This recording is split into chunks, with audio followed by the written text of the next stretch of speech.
membre du conseil municipal de Gorée, Monsieur l'abbé Joseph Touré, vicaire épiscopal chargé de la zone urbaine, cher Monsieur l'abbé Adrien Sarr, nouveau curé de Gorée, professeur Aloïse Raymond Ndiaye, président de l'Association sénégalaise de l'Ordre de Malte, et vous tous, chevaliers et dames de grâce de cette association, Madame Catherine Sambou, proviseure de l'école Mariamaba, Monsieur le représentant de l'administrateur de la liaison maritime Dakar-Gorée, chères sœurs du 5 heures de Marie, Monsieur le secrétaire général du conseil pastoral paroissial, Monsieur Jacques Ndiaye, représentant la famille de l'abbé Adrien Sarr, chers paroissiens de Gorée, chers Goréens et Goréennes de la diaspora, chers paroissiens de Saint-Paul de Grand-Yoff,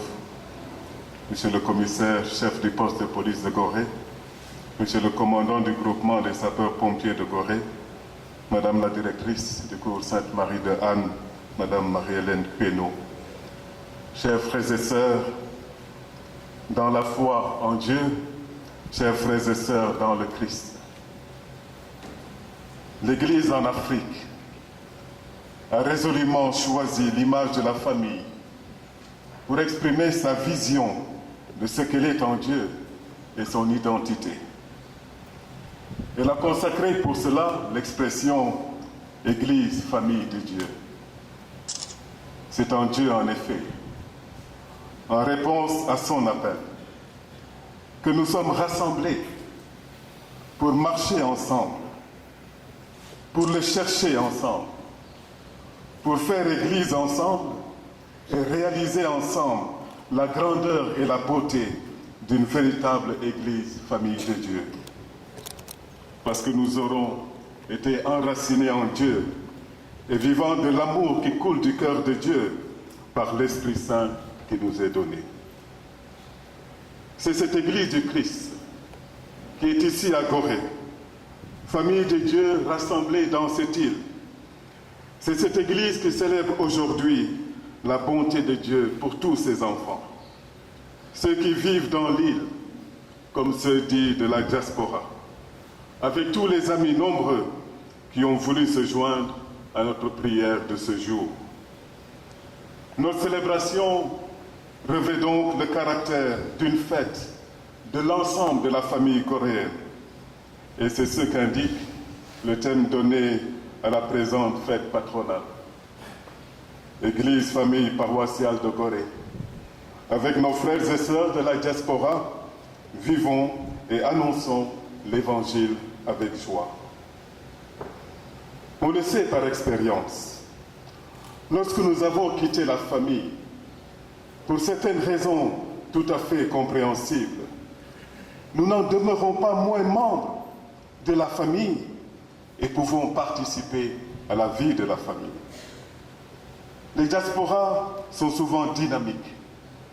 Elles ont le double avantage de participer à la vie là où elles sont établies, tout en gardant le contact, comme par un cordon ombilical, avec la patrie, mais ici, avec l'Église mère, celle de son baptême ou de celui de ses parents, en tout cas l'Église qui porte ses racines chrétiennes. Alors, frères et sœurs, soignez bien ces liens.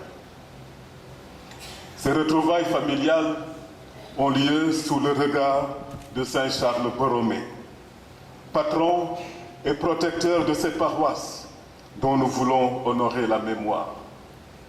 Cette fête sert aussi de cadre à l'installation canonique du nouveau pasteur et curé que vous donne l'Église en la personne de M. l'abbé Adrien Sarr. Il y a 4 ans, j'étais délégué par son éminence le cardinal Théodore Adrien Sarr pour poser ici ce même acte et installer M. l'abbé Joseph Touré ici présent comme curé de Gorée. Je suis heureux de pouvoir le remercier au nom du cardinal pour ces années passées à servir la communauté paroissiale et les habitants de cette île de Gorée. Aujourd'hui, c'est encore avec beaucoup de joie qu'au nom de notre archevêque et par délégation, je vais installer M. l'abbé Adrien Sarr dans ses nouvelles fonctions de curé de Gorée, en lui souhaitant joie et bonheur dans l'accomplissement de cette nouvelle mission. La charge pastorale de curé que désormais l'abbé Adrien Sarr va exercer ici se trouve éclairée fort heureusement par la magnifique figure de pasteur de Saint-Charles-Borromée. Cette même figure qui nous renvoie elle-même à la figure pastorale du Christ, le premier des pasteurs et pasteur par excellence, car c'est du Christ pasteur que découle le ministère pastoral à la fois des prêtres et des évêques qui agissent au nom du Christ. Saint Charles Borromée, votre saint patron, a comme ébloui l'Église par sa sainteté et son rayonnement à la fois spirituel et pastoral.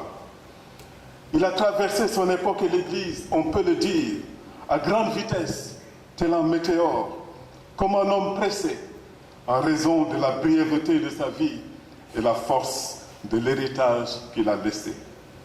Il est arrivé à la perfection de l'amour, c'est-à-dire à la sainteté, en si peu de temps. Jugez-en vous-même. Oui, quelle vie si bien remplie, et quel exemple pour nous. Né à Milan, en Italie, au XVIe siècle, en 1538, à seulement 22 ans, Charles Borromée est créé cardinal par le pape Pie VI. C'est dire la somme de sagesse qui était en lui, malgré son jeune âge, car les cardinaux sont les conseillers du pape.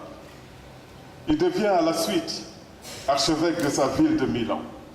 Il mourut à l'âge seulement de 47 ans.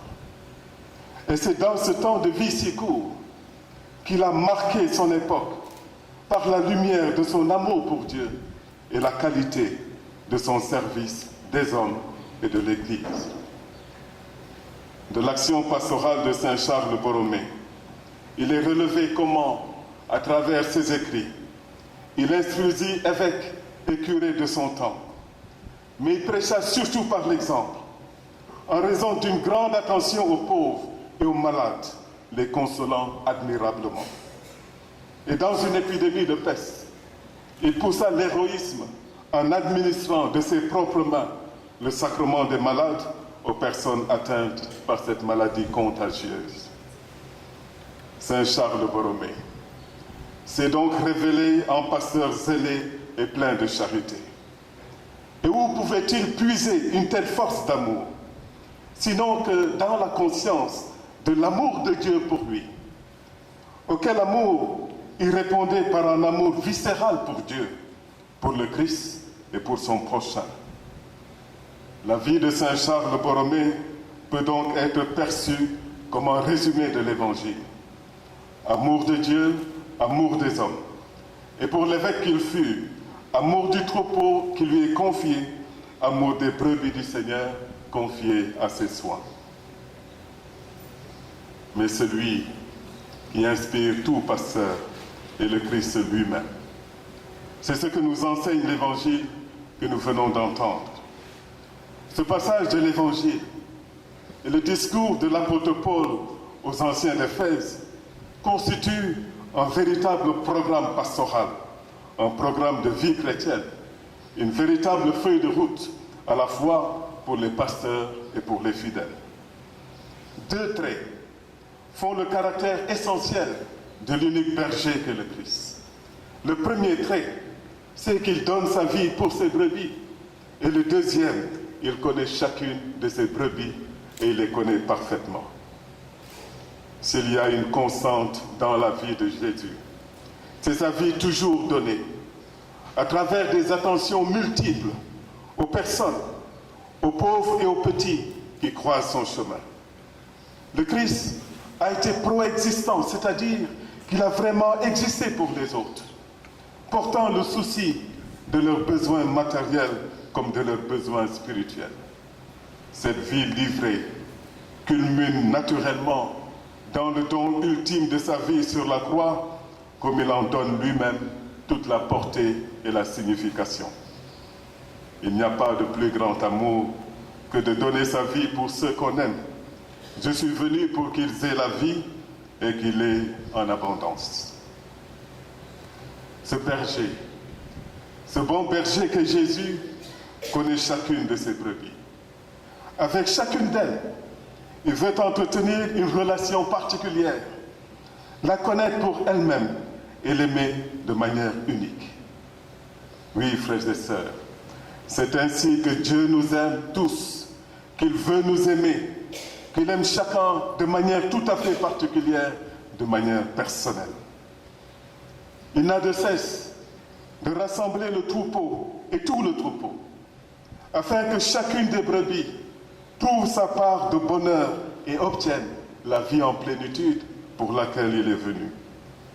Ainsi, va-t-il même à la recherche d'autres brebis qui ne sont pas de la bergerie pour qu'elles écoutent la voix et deviennent sous sa seule conduite un seul troupeau. Chers paroissiens de Gorée, c'est là que prend force le thème de cette fête. Vivre et annoncer avec joie l'Évangile. Comme nous y invite le pape François avec toute l'Église.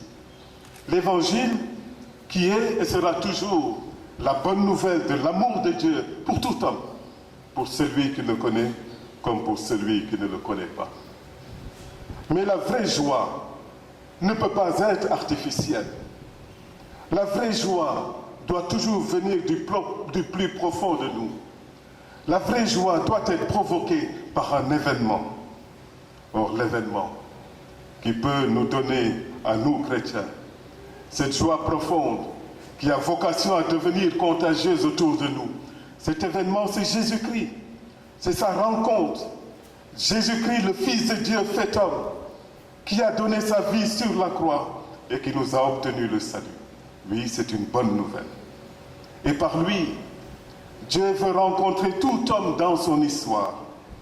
Et c'est de cela, chers paroissiens et paroissiennes de Gorée, que vous devrez être ici les témoins et les protagonistes pour que cette île et ses habitants, toutes religions confondues, rayonnent de la lumière d'amour du Christ. L'Évangile n'est pas seulement réservé aux disciples du Christ. C'est à la réalisation d'un tel projet que le prêtre, au milieu de vous, est humblement député comme pasteur, configuré qu'il est au Christ, dont il est devenu un autre lui-même, un alter Christus. C'est la raison pour laquelle, à son installation, le nouveau curé est invité à renouveler ses promesses sacerdotales.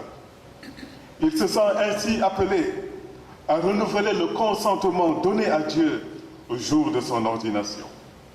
Il s'agit pour lui de redécouvrir à quel point la mission que l'Église lui confie requiert le don de sa vie tout entière comme le Christ lui-même l'a fait. En effet, au jour de l'ordination, prenant le peuple de Dieu à témoin, il a dit son intention de servir et guider sans relâche le peuple de Dieu sous la conduite de l'Esprit Saint. Il s'est engagé à le sanctifier par les sacrements, surtout ceux de l'Eucharistie et de la réconciliation, à lui enseigner la parole par l'annonce de l'Évangile et l'enseignement de la foi catholique. Il s'est engagé à se faire l'intercesseur du peuple qui lui est confié par le moyen de sa prière personnelle. Mais enseigner la foi catholique, c'est d'abord la confesser. C'est la raison pour laquelle le nouveau curé renouvelle sa profession de foi, non sans faire aussi serment de fidélité envers l'Église et d'obéissance à la vérité de ce que l'Église enseigne. Dans ce que nous dit le Christ, et que l'Église rappelle au nouveau curé, sa mission est clairement définie. Le titre qui lui est donné est en même temps son programme et l'expression de sa mission, le soin des âmes, au cura animarum, et c'est de là que vient le terme curé qui qualifie sa charge. Le curé est donc chargé de prendre soin des âmes. Bien cher abbé Adrien Sarr, après plusieurs années de service sacerdotal, comme vicaire et comme curé. Et plus récemment, après 6 années fructueuses passées au service du peuple de Dieu à Saint-Paul de Grailloff, vous savez pourquoi vous avez mérité de la confiance de notre évêque. Pourtant, il est bon pour nous tous et pour le peuple de vos fidèles de décliner ici la triple fonction du Christ, qui est aussi celle du prêtre et plus particulièrement du curé. Enseigner, sanctifier et gouverner, conduire dans la charité le peuple de Dieu. Le Christ est la parole de Dieu, il est le Verbe de Dieu qui s'est fait chair. Et le prêtre, en particulier le curé, reçoit mission d'annoncer et d'enseigner cette parole pour que le peuple qui lui est confié devienne un peuple de prophètes. Et comme il exhorte Saint Paul, il s'agit bien de tout annoncer et de tout enseigner. Invitez tous à se convertir à Dieu et à se convertir à la foi en notre Seigneur Jésus-Christ. Il faut pouvoir, comme Saint Paul, au terme de sa mission, pouvoir dire « Je vous ai annoncé tout le plan de Dieu ». Autrement dit, je n'ai rien laissé de côté, parce qu'il aura servi efficacement la parole de Dieu dans la communauté d'Éphèse. C'est cela qui permettait à Paul de parler ainsi. Le Christ est le grand prêtre de la Nouvelle Alliance. Le prêtre, et en particulier le curé, reçoit mission de célébrer les sacrements qui transmettent la vie de Dieu pour que le peuple qui lui est confié devienne aussi un peuple de prêtres. Le Christ est le bon pasteur qui prend la tête de ses brebis et donne sa vie pour elles, ainsi que l'Évangile nous l'a rappelé. Le prêtre, et en particulier le curé, reçoit mission de conduire dans l'unité le peuple qui lui est confié, afin qu'il devienne un peuple de rois, comme en parle Saint Pierre dans la première de Pierre. Aux anciens, Saint Paul rappelle la responsabilité de protéger le troupeau des attaques des loups redoutables qui rôdent prêts à dévorer les brebis du troupeau. Et tu sais très bien tout ce qui menace le troupeau aujourd'hui. Chères paroissiennes et paroissiens de Corée, en accomplissant cette mission au milieu de vous, votre nouveau curé s'inscrit dans une tradition qu'ont portée ici même les prêtres, et le secrétaire général du Conseil l'a rappelé, depuis 500 ans, et en particulier les curés qui l'ont précédé. Et je saisis cette occasion solennelle pour rendre grâce à Dieu pour le ministère de tous ces prêtres qui sont passés ici et le remercier avec vous pour leur labeur. Mais je vous demande d'écouter la voix de votre pasteur, de l'écouter comme si vous écoutiez le Christ lui-même. Je vous demande d'accepter d'être conduit par lui comme si c'est le Christ lui-même qui vous conduisait. Et je vous invite à ne pas dévaluer le don de Dieu pour vous, car ce don passe par le ministère des prêtres. Chers fidèles de Gorée, accueillir ce nouveau pasteur que Dieu vous donne, c'est lui permettre de faire pour vous ce que nous venons de rappeler. Vous annoncez, vous enseignez la parole de Dieu, vous donnez la vie de Dieu par les sacrements qu'il célèbre en votre faveur, et vous laissez conduire dans l'unité et la communion des esprits et des cœurs, loin de toute division, car les divisions détruisent toujours l'Église. Apportez-lui votre collaboration. Aimez-le. Ouvrez-lui les portes de vos cœurs comme de vos maisons. Considérez-le comme l'un de vous. Et par-dessus tout, priez pour lui, afin que, comme celle de Christ, sa vie au milieu de vous et pour vous soit une vie entièrement donnée.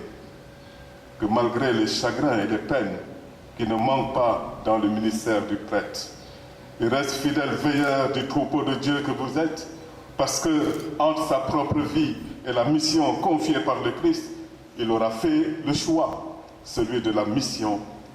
Vous proclamez la bonne nouvelle de la grâce de Dieu. Que Saint Charles Borromée y aide l'abbé Adrien Sarr, qu'il vous aide vous aussi, et nous obtienne à tous de nombreuses grâces de la part de Dieu. Amen.